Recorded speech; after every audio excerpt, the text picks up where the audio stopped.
Hi everyone, I'm Shelley and you're watching There's No Place Like Home. I'm back with another Question the Narrative video, and today's topic is called What Are They Hiding at the North Pole? I've been pondering what could possibly be up there, especially with my recent delvings into the Millennial Kingdom and New Jerusalem and the Garden of Eden. And I've seen so many interesting comments that it made me want to look into it further. And as always, remember that the Question the Narrative series is not about reaching 100% conclusions, because honestly, we are very likely never to get concrete answers on these things.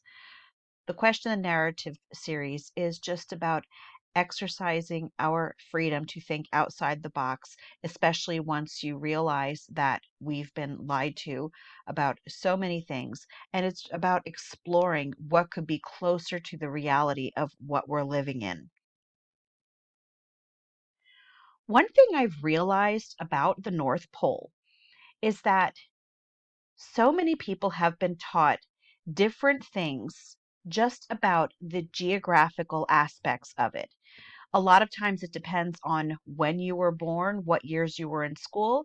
Other times it just depends where you went to school. But there are so many different approaches that teachers have taken in teaching children about the North Pole. For example, here we have a map where it shows that the North Pole is nothing but water.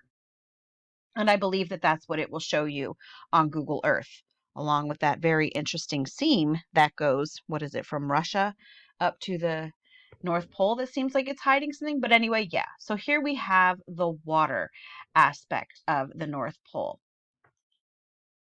Now here we have another map, and this says 1906, I believe. Yeah. And it looks, according to this map, like some of it is water and some of it is ice. So we have that version of it.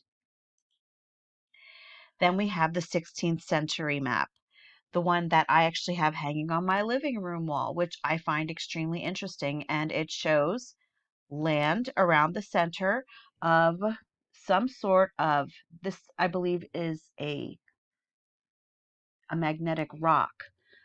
A lot of other people have said that there is actually a mountain in the middle here, but I've always been intrigued by this one. But we do have this version of the North Pole also. Then we have the solid ground version of the North Pole, where they tell us that yes, you can visit the North Pole, you can actually go there, and that's what it is. Yet I have seen articles where it says that this is an honorary North Pole. And to be quite honest with you, if you take a compass up there, it might very well show you that it is exactly the North Pole. But since I'm not someone who really uses a compass very much, in fact, I've never used a compass at all, I don't know how much of an area it would actually stay, as if you're right at the North Pole. So I'm not sure how that all works, but I have seen articles that says that it's kind of an honorary North Pole, a tourist attraction. Now we have here another map that just shows nothing but water. My mouse is acting up. And then we also have the stories of, again, solid land where the Santa Claus and his elves live. And, that's a whole other aspect of the North Pole. And, you have to wonder why. Why is it that they even started that legend at the North Pole? Is there a reason for it? It's something to think about. And lastly, this one here seems to show it almost attached by ice to everything, or at least almost everything surrounding it. Here, it has Franz Josef Land, and that's was mentioned in the Smoky God book that I've been reading here each week. And it has it, yeah, if you look, it's attached to Greenland and Ellesmere Island, Victoria Island, goes all the way around. Yeah, I don't know what is wrong with my mouse. Pretty close to, I believe this would be North America here. Or no, this is Oh, I see how it is. Okay, so this will be Alaska. This is Alaska here. Siberia over here. So yeah, I don't know if you would consider ice to be solid ground, but as you can see, there are so many different versions of what the North Pole looks like. And in all honesty, I am more likely to accept the oldest version of that, and that would be this one here. This is the one, again, from the 16th century. Beyond the legends of the North Pole, there are a lot of worldwide legends that seem to focus also on the North Pole area. So here we have Hyperborea, and it tells us in Greek mythology the Hyperboreans were a mythical people who lived in the far northern part of the known world. Their name appears to derive from the Greek beyond Boreas, although some scholars prefer a derivation from dono, which means to carry over. Despite their location in an otherwise frigid part of the world, the Hyperboreans were believed to inhabit a sunny, temperate, and divinely blessed land. In many versions of the story, they lived north of the Riphean Mountains, which shielded them from the effects of the cold north wind. The oldest myths portray them as the favorites of Apollo, and some ancient Greek writers regarded the Hyperboreans as the mythical founders of Apollo's shrines at Delos and Delphi. Later writers disagreed on the existence and location of the Hyperboreans, with some regarding them as purely mythological, and others connecting them to real world peoples and places in northern Eurasia. In medieval and Renaissance literature, the Hyperboreans came to signify remoteness and exoticism. Modern scholars consider the Hyperborean myth to be an amalgam of ideas from ancient utopianism, edge of the earth stories, the cult of Apollo, and exaggerated reports of phenomena in northern Europe. So, what I find extremely interesting about this is the idea that they actually, even though they were living at the North Pole, it was very temperate there, very sunny, very warm, and that they were actually shielded from the cold by the north wind. And that is very, very similar to what I've been reading here from the Smoky God. And we will find that in as the readings continue on, we will find that that is also what is shielding the area that the characters in that book are experiencing these warmer fronts, for example, and it is due to the north wind. They actually live in an area that you would never expect to find on the North Pole. It's almost an oasis of warmth. I'm going to read an excerpt from the Smoky God right now, just a very short one, just to show you yet another culture that had a focus on the North Pole area. It says, my father was an ardent believer in Odin and Thor, and had frequently told me they were gods who came from far beyond the north wind. And if you remember from the Hyperborean article, it tells us that they believed that they had the warmth. They were protected from the cold by the north wind. So we have that in common right there. And I want you to keep in mind from the Hyperborea article that it does say that the Hyperboreans believed that they were in a divinely blessed land. Okay. Don't forget that because that's going to come up a little bit later. So there's actually a footnote in the Smoky God about what I just read. And the footnote says, we find the following in Deutsche Mythology, page 778, from the pen of Jakob Grimm. Then the sons of Bor built in the middle of the universe the city called Asgard, where dwell the gods and their kindred, and from that abode work out so many wondrous things both on the earth and in the heavens above it. There is in that city a place called, I will probably butcher this, Lidskjalf, and when Odin is seated there upon his lofty throne, he sees over the whole world and discerns all the actions of men. Now, first of all, let me just say, what does that sound like to you? I'm going to just repeat that last part. He sees over the whole world and discerns all the actions of men. And remember, this is kind of in the middle of the earth, or what we could call the North Pole if you're looking at that 16th century map.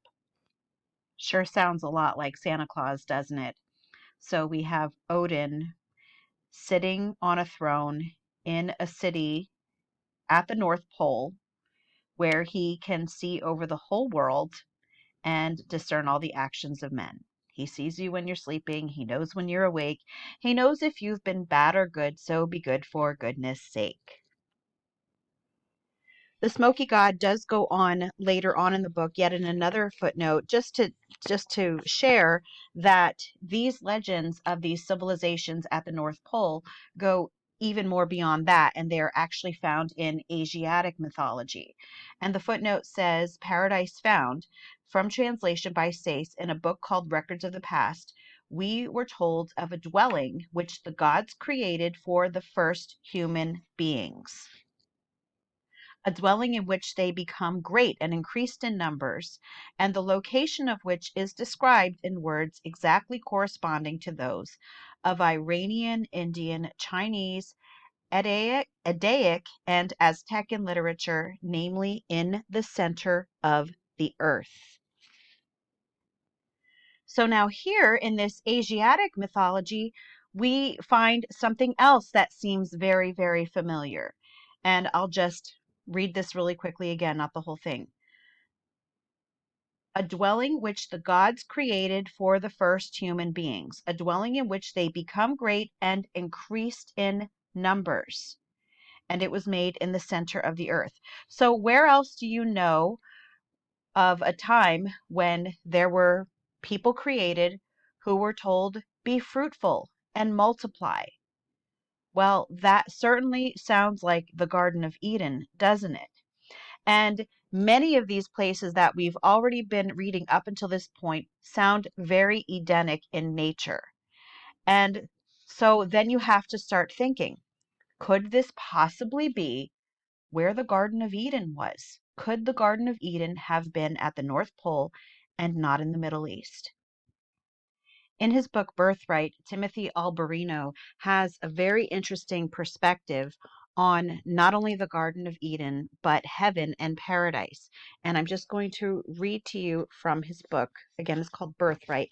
And all of the books that I'm mentioning here, I will leave links for in the description for this video. It says, heaven and paradise are employed synonymously throughout the scriptures.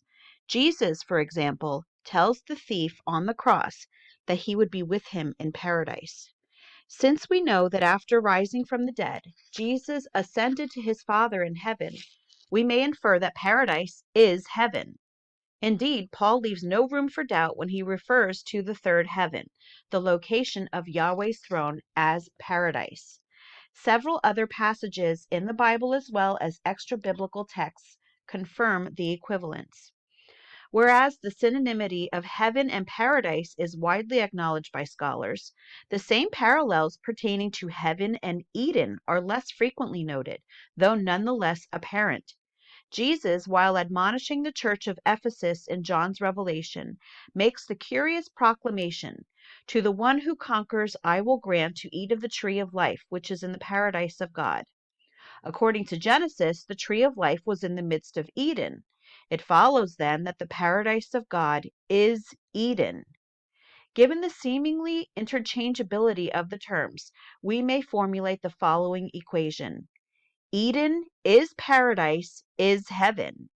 Though difficult to parse in the Western mind, this equation comfortably conforms to the cosmic mountain cosmology of the ancient Near East. Christians by and large assume that Eden was a garden proper, situated somewhere in the Middle East. That is to say, it had a precise terrestrial address. However, this most basic of assumptions may not be entirely true nor entirely false. The high place of Eden, the fount and confluence of 4 rivers, symbolic of the 4 cardinal directions, is evocative of the cosmic mountain and axis mundi. So I just want to stop right there and just point out the 4 rivers going into the center of the North Pole. Continuing on in Birthright, it says, it is from Eden that the life-giving force of the Creator flows down from atop the axis of creation to water the earth. The terrestrial address provided by the writer of Genesis designates the location of the Stargate. Now, okay, I'm going to say that Timothy Alberino is very intelligent. Sometimes he is a bit preoccupied with space. So that's kind of one of the throwing the baby out with the bathwater thing. So instead of Stargate, I want you to just think portal, okay? Because even though they're probably the same thing, a lot of people are uncomfortable with the term Stargate because it makes them think of planets and all that stuff. So just think portal, okay? Think doorway to another realm.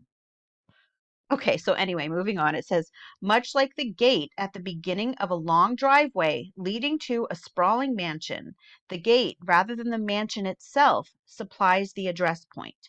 The Mesopotamians had preserved the memory of man's primordial access to paradise and communion with the gods on the summit of Mount Hermon. The Garden of Eden is more than a lovely place. It represents the privilege of Adam's original estate and the status of sonship in the divine family to which we are restored in Christ, who reconciles us to the Father. So let's not forget that in the Garden of Eden, Adam walked with God. He had that divine sonship. He had that privilege at that time. So he was also in the same place as the divine council. So what we have here is we have a link between Eden, heaven, and paradise.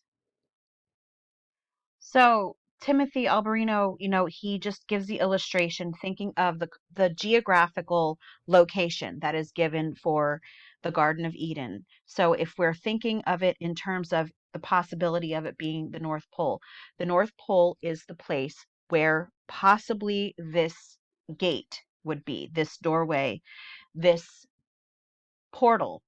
And that is what actually takes you up. Remember the cosmic mountain, and that is where heaven can be found, and that is where paradise can be found, and they're all synonymous because they are all linked together.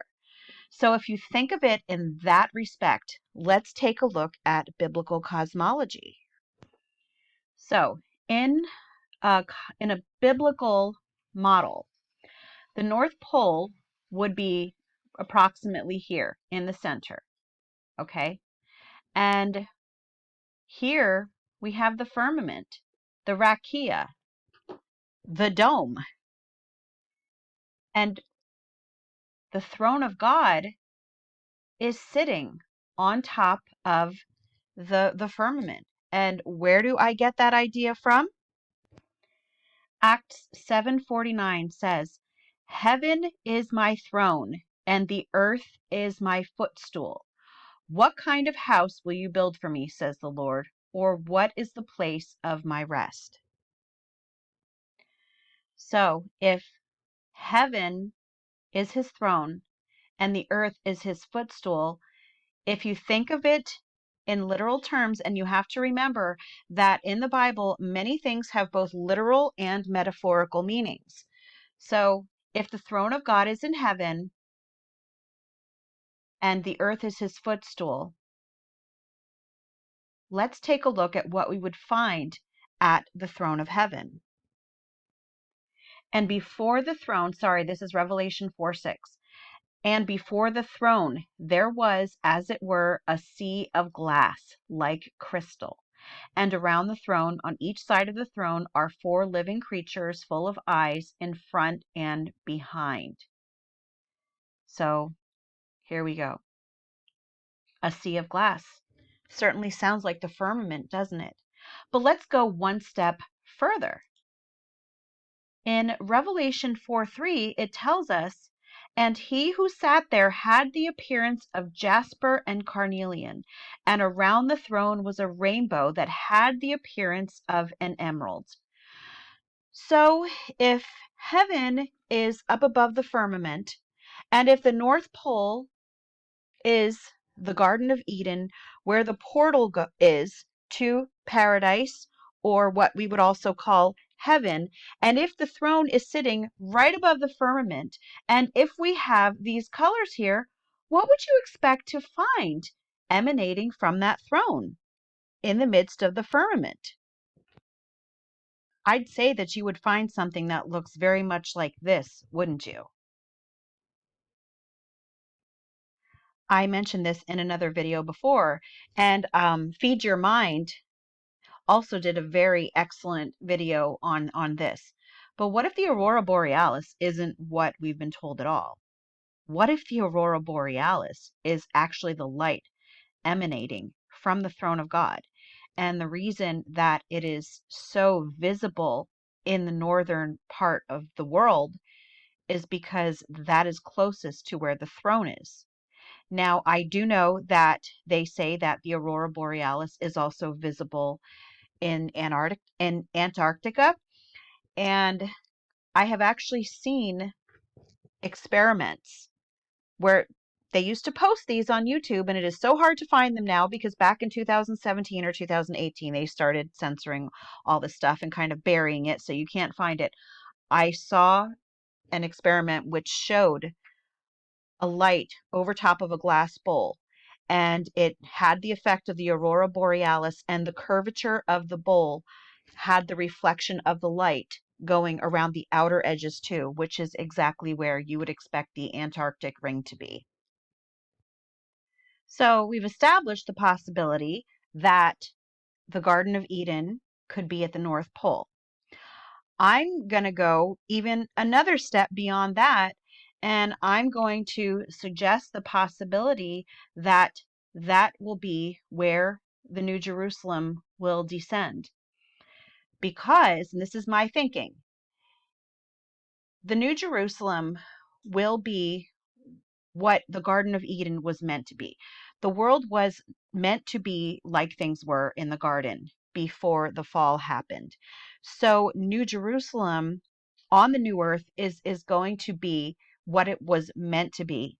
So wouldn't it make sense for New Jerusalem to descend directly from heaven right to the area, which would be around the North Pole, where paradise was originally meant to be? So could that be where the New Jerusalem will descend? I don't know. And I'm also going to go even more further. And I'm going to say, first of all, let's go to Revelation 20. Revelation 20, let's just start with verse 8. We'll just start there. And will come out to deceive the nations that are at the four corners of the earth, Gog and Magog, to gather them for battle. Their number is like the sand of the sea. And they marched up over the broad plain of the earth and surrounded the camp of the saints and the beloved city. But fire came down from heaven and consumed them. So one question that a lot of people have, if we are in the short season now, which is something that I've been exploring, is, well, where's the camp of the saints? Where are the saints right now? Is it possible that the camp of the saints is now at the North Pole, where the Garden of Eden possibly once was, and in fact where New Jerusalem may be one day? Could that be the beloved city? Could the New Jerusalem be the beloved city that is spoken of in Revelation 20? Another thing that I was thinking as I was reading this is that it says, they will come out to deceive the nations that are at the four corners of the earth. And I kind of think of this as a military strategy. So it says the four corners of the earth, and I'm not sure exactly where that would be, but it does stand to reason that if they were deceiving the people on the four corners of the earth to attack the the camp of the saints or the beloved city, and if they would all be moving in to the center, that would certainly make sense, wouldn't it? Another thing that I found interesting regarding the New Jerusalem is that there are some who believe that New Jerusalem, when it descends, will be part heavenly and part earthly, which that does make sense to me. And if you think of it being part heavenly and part earthly in an area where heaven and earth are linked together by the axis mundi, that again, I think that this really does seem to make sense. Now, in the Smoky God, the characters, they actually kind of get lost at the North Pole. They're actually trying to find the land where Odin is supposed to be. And they kind of got lost, and they ended up inside the earth in the Smoky Gods, and there was an entire civilization there, and there is actually a place there called Eden. And I hope this is like a spoiler alert for anybody who's listening to my read aloud of it and hasn't read it yet, but there's actually a place called Eden inside the earth. And it is said that the people who were actually in Eden, maybe not in Eden, but the people before the flood may have gone down inside the earth in order to escape it. And I know that's a controversial view, but again, the Smoky God it's said to be a fantasy. I think that there are probably definitely, that sounds really good. Anyway, there are probably aspects of it that are true. And we know how it works. You kind of mix some truth with lies, just to kind of confuse us, but also to give us hints as to what's going on. And I think this is one of the things that is happening in the Smoky God too. So it does, stand to reason, okay, does this mean possibly maybe even the camp of the saints could be down inside the earth? Could they have moved inside there? I don't know, but it's certainly something interesting to think about. Another verse that I forgot to mention that is linked to this is Isaiah 14. It's actually a passage, verses 12 to 14. It says, "How you are fallen from heaven, O day star, son of dawn. How you are cut down to the ground, you who laid the nations low. You said in your heart, I will ascend to heaven. Above the stars of God, I will set my throne on high.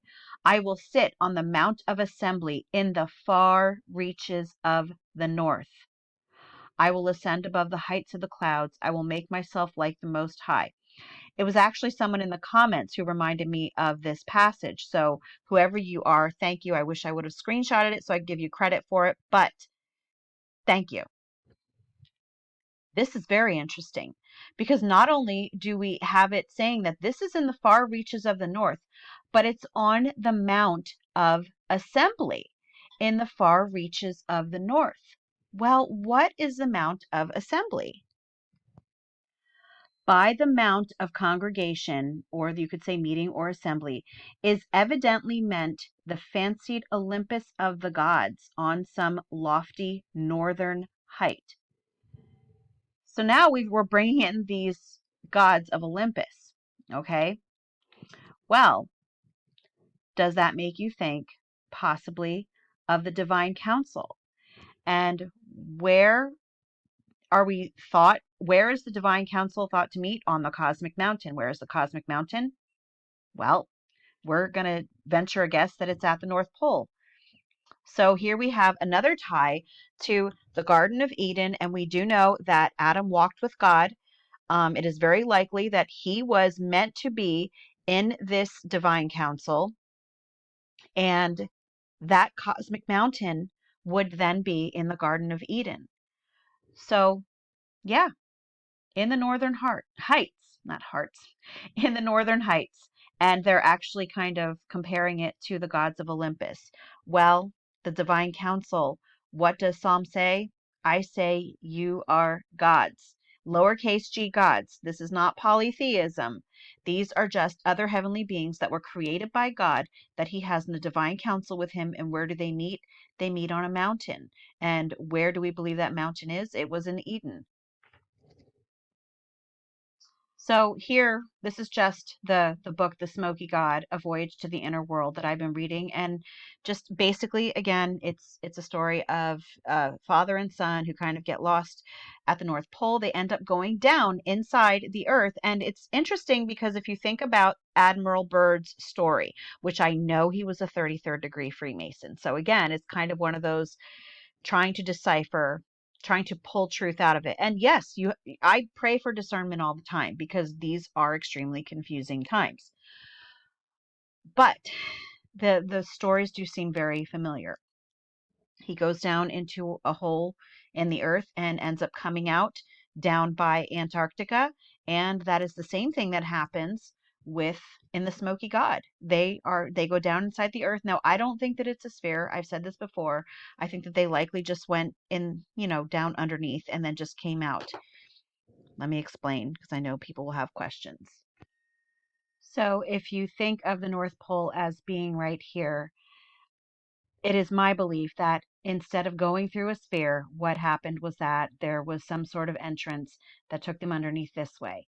And they just went either this way or that way, one of those ways, or any of the ways that would take them to the Antarctic ring at the outside, and that they then came out and then went that way. I believe that they ended up in South America then.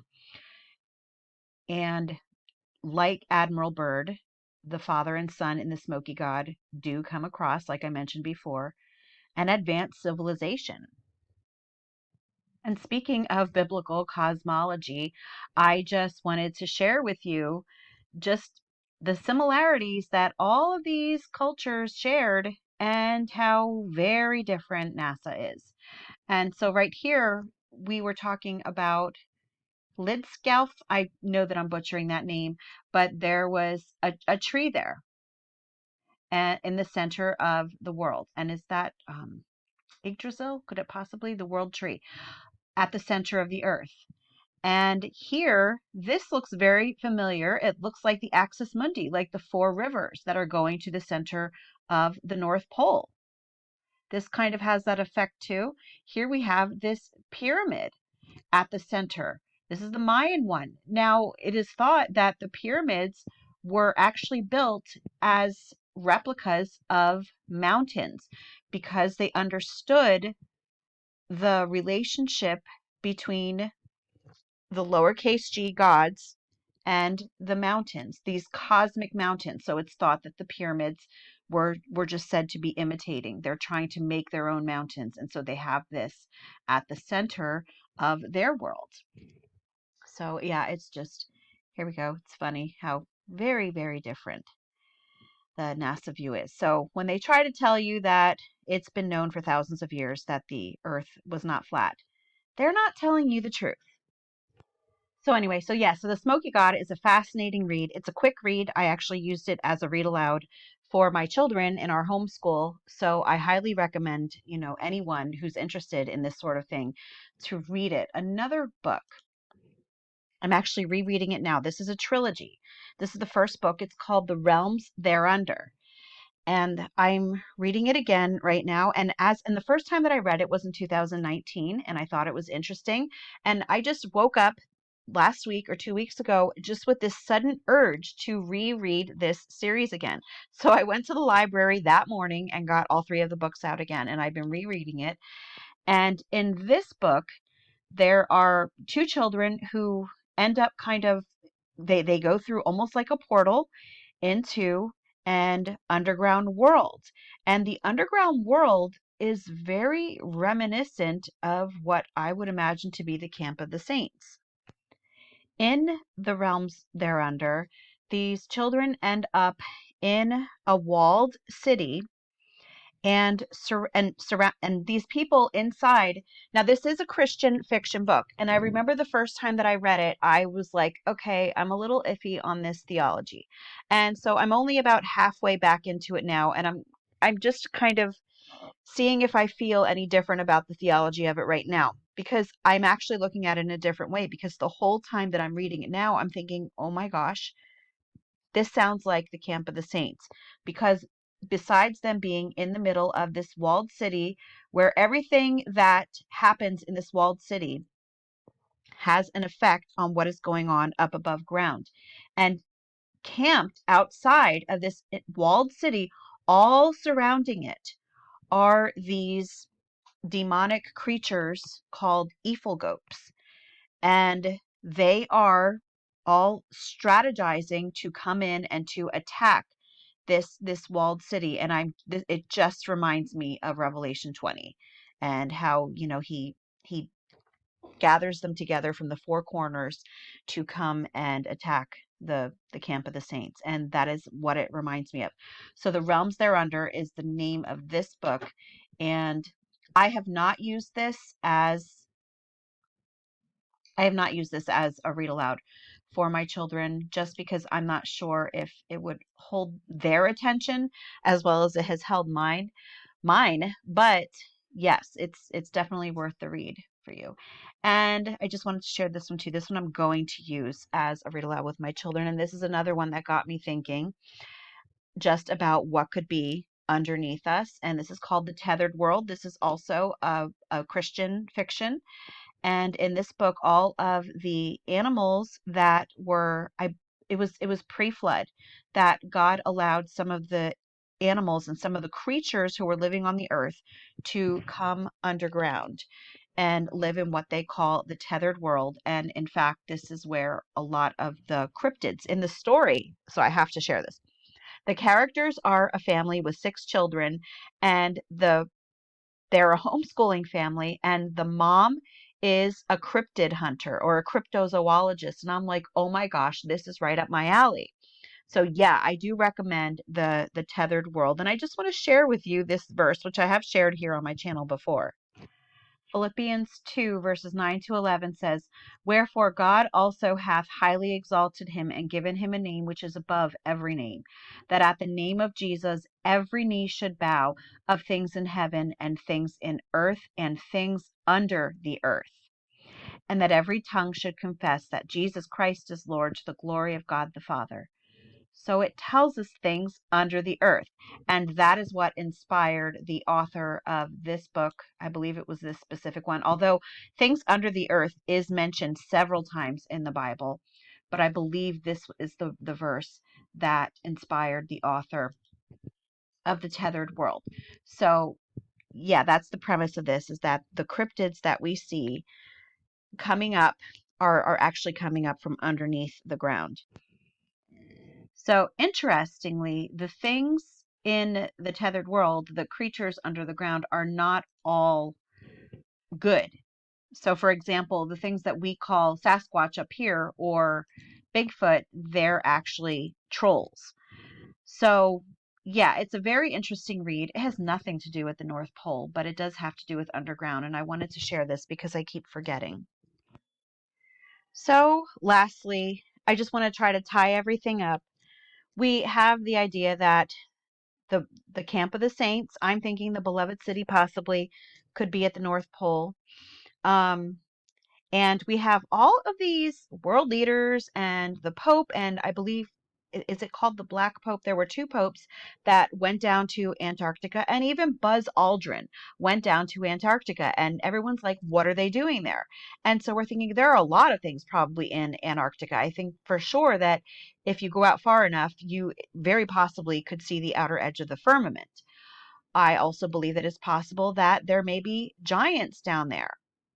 And on top of this, we have the story of Admiral Byrd, and we have this supposedly fantasy novel of the Smoky God, where this father and son also come out of a hole down in Antarctica. So if there's an entrance in the North Pole, is it possible that for example, the Nazis also were actually down there? They were very interested in Antarctica, and I'm starting to think, okay, is it possible that they knew there was an entrance to the underground, and could they possibly have been trying to get up to the North Pole? And maybe they couldn't get in any other way because it's protected. Remember how we were reading about the Hyperboreans believed that where they were living at the North Pole was divinely protected. And could it be that, yes, they were right about that? It is divinely protected there. One more thing about Buzz Aldrin is when he went down, and this is old, most of you have probably heard this, but when he went down to visit the Antarctica, he actually tweeted, "We are all in danger. It is evil itself." And it says, Buzz Aldrin has tweeted an ominous warning on Twitter this week, claiming that we are all in danger. It is evil itself, accompanied by a picture of a pyramid at the South Pole. So yeah, I might even do a whole other video sometime in the future about Antarctica, because that is very interesting. Of course, they came out saying, oh, he wasn't well and he had fluid in his lungs, and so that's why he was delirious. He didn't mean it. But I found it interesting. I found this today. Buzz Aldrin got a surprise visit from NASA after his South Pole evacuation. And I was like, yeah, I'll bet he did. So, yeah. Anyway, that's not related to anything that we've been talking about today, but just something else fun that I found that, maybe I'll get into it in a future video. But as of right now, I've talked your ears off enough. That's all that I have for you today. If you like this video, give it a thumbs up. If you haven't subscribed yet and would like to hear more of what I have to say, I would love if you would do that. If you have any questions or comments, you can leave one either here or over on Instagram. And if you like my work, I actually just started up a membership page here on YouTube, so you can click on that and just see what sort of things I have to offer. And I hope you all have a great day.